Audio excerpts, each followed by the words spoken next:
E hoje você tomou decisões e escolhas que é viver sob princípios, né? E uma dessas decisões é a abstinência sexual, por exemplo, né? Eu acho que é muito importante a gente entrar nesse tema. Por quê? Porque você é um homem de 22 anos, ativo, pô, musculação, texto alta, né? E como é que é pra você na tua posição? Você tá um pouco vermelho nesse momento. Você tá um pouco vermelho nesse momento. Mas é sério, assim, como que é pra você tomar essa decisão de ser um homem aperfeiçoado? Cara, acho que isso é interessante falar sobre isso, porque eu comecei a sair muito cedo. Sair pra festas e outras coisas com 14 anos. Então eu tive essas experiências, como talvez na igreja eu gostaria de falar do mundo, assim. Eu fui do mundo durante alguns anos. Então eu tive experiências com drogas, com álcool, com mulheres e muita coisa assim.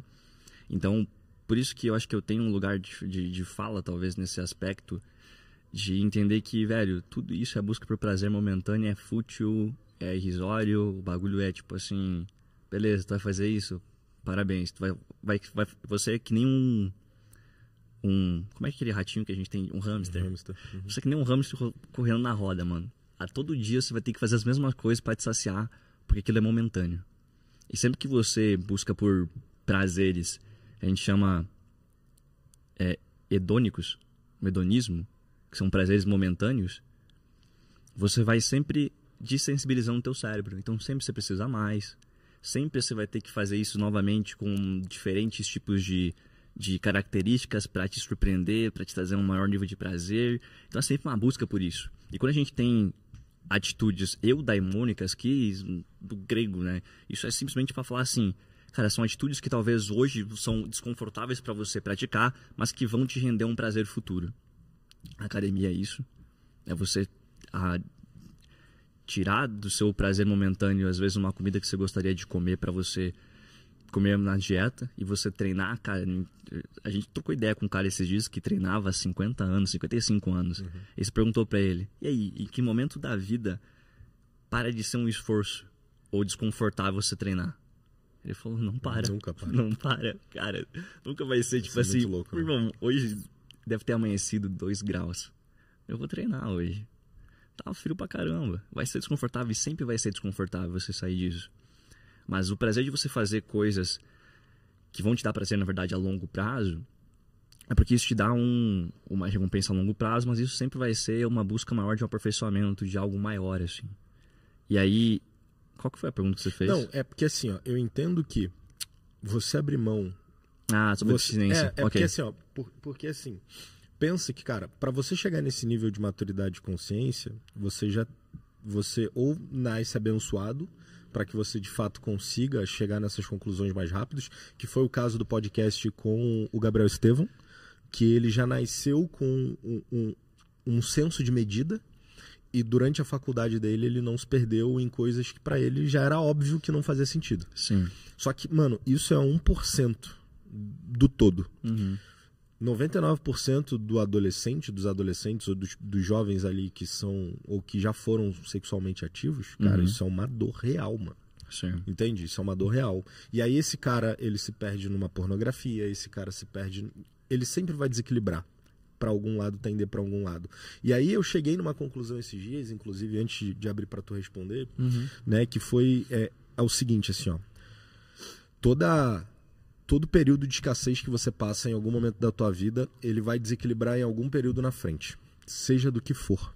Toda a escassez que você vive de algo, em algum momento isso vai voltar para você em desequilíbrio em alguma área, né? E aí... Você acha que isso muda dependendo da tua consciência? Talvez sim, mas novamente eu digo que assim, você precisa de um nível de maturidade maior para você chegar em conclusões mais rápido. Então pensa o seguinte... e aí eu estava estudando algumas coisas, né? E, enfim, a gente tem esse costume de estudar coisas além das nossas áreas, porque isso gera contexto, né? Mas vamos lá. E aí eu estava estudando algumas coisas e eu entendi por que a mãe, quando você vem de uma família humilde, ela fala para você assim, você tem que comer tudo porque jogar comida fora... É proibido, assim, tipo, é quase pecado. Você não pode jogar comida fora. E aí, estudando isso, eu entendi que as famílias pobres, né? E aí quando a gente fala de pobre, é pobre, pobre, tipo quase escravo na época, Sim. eles não sabiam quando iam comer de novo. Então, por isso, eles não podiam deixar comida sobrar. Então, eles tinham que comer tudo, independente se isso estava ruim, estava te fazendo mal, você não queria comer. Cara, colocou no prato, você é ensinado a comer até o fim, né? Então, eu ouvi isso na minha casa. Sim. Cara, não pode jogar comida fora, tem tanta gente passando fome e tudo mais. Enquanto que, quando você vai num restaurante alto padrão, num restaurante rico, é muito comum você ver um prato que já vem pouco, deixar sobrar comida. Sim. Né? E aí, quando você faz um paralelo e você traça duas linhas, você entende que isso nada mais é do que um processo de escassez e de mentalidade, obviamente. Por quê? Porque o pobre e o escravo, ele não sabia quando ele ia comer de novo, mano. Então, ele não podia deixar sobrar. O rico, pelo contrário, ele já tinha na cabeça dele instalado que ele é próspero, que sobra, que nunca falta e sempre sobra. Sim. Entende? Então, para ele deixar sobrar, não é uma dor. E talvez a pessoa com a mentalidade rica, a pessoa que, cara, é comum deixar a comida no prato sobrar, ela nem faz isso pensando nisso. Sim. É mais porque ela foi ensinada culturalmente de que, cara, tá tudo bem sobrar e é isso. Né? Você não gostou, tá tudo bem. Exatamente. Por quê? Porque você é próspero, amanhã vai ter mais. É a criança. Né? Então, a criança, ela não se preocupa com o dia seguinte dela. Por quê? Porque ela confia 100% no provedor. Sim. E aí é isso, assim. Então, quando você tem uma falta em algo, você sempre vai descompensar em outra coisa. E o que quer que seja. O cara que não teve, sei lá, tênis na infância, hoje esse cara tem um closet de tênis, porque ele vai descompensar. Entende? E aí, por que eu me peguei nisso, assim? Porque, cara, eu comprei o meu primeiro carro agora, mano. Mesmo já tendo condição de ter isso há muito tempo. E eu percebi que eu tava descompensando, mano. Eu tava descompensando, assim, tipo... comprei e queria fazer várias coisas assim, e eu falei, cara, por que eu tô fazendo isso, mano? Tipo, eu parei mesmo pra pensar assim, depois de ter feito algumas melhorias e tal, eu falei, cara, por que isso tá acontecendo, mano? Eu não sou assim com nada. E aí me veio exatamente isso. Por quê? Porque durante 20 e poucos anos, mesmo tendo condição de ter, eu escolhi não ter porque eu tinha outros objetivos que faziam mais sentido pra mim, né? Então, cara, e aí quando eu acessei isso, eu me percebi descompensando. E aí, voltando lá na pergunta. Sim. Cara, uma pessoa que, por exemplo, foi criada daquele jeito lá que você falou, cara, você não pode sair, você tem que sair pra festa, 8 horas eu quero você em casa, você não pode namorar, você não pode falar com um estranho, você não pode fazer nada. A primeira oportunidade que esse cara tem de sair, irmão, ele vai preso. Tá ligado? Porque ele não sabe quando ele vai sair de novo. Então ele vai sair, ele vai beber tudo que ele puder, ele vai usar tudo que ele puder, ele vai beijar tudo que ele puder, porque ele teve escassez disso. Então, no subconsciente dele, tá setado que, cara, você precisa aproveitar, irmão. Porque você não sabe quando você vai viver essa sensação que você tá vivendo aqui de novo. Entende? Então, como que é?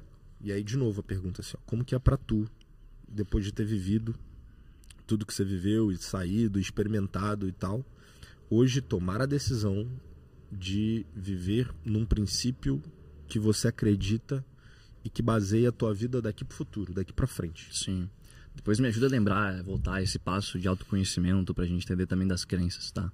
Mas sobre a tua pergunta, cara, isso é bem interessante, né? Desde que eu me converti, assim, eu já não tive mais experiência relacional com quantas pessoas, quantas mulheres, mas isso nunca teve claro pra mim se eu ia levar isso até o casamento, né? Tipo, de maneira como a igreja fala e tudo mais.